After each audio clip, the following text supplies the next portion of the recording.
This is our #1 SKU in the entire store. Even best sellers. So it's just a pre-roll that we sell here. Can't make up the difference.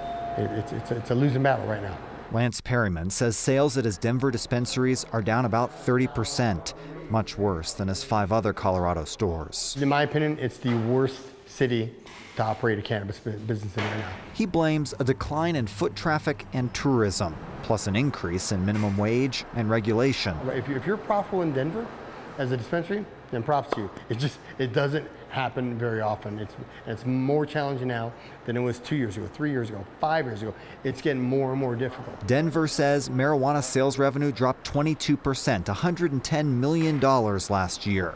It's partially a statewide trend, says the director of Colorado's marijuana industry group. It's a perfect storm of sadness for the marijuana industry. He says cost-conscious consumers are buying less and less expensive product. Some of the other communities here in Colorado don't have quite as much competition as we have in Denver. They're able to withstand a downturn a little better. The competition for Perryman's store is next door, which forces him to keep prices here lower than he'd like. Prices have dropped down and costs have gone up. It does not equal success in business. He says his company has moved some operations out of the city and may have to close here entirely if the situation gets worse. I don't know how you survive it. I really don't.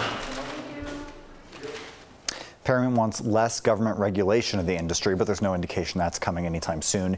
He says foot traffic is actually steady or up at his other locations, just not in Denver.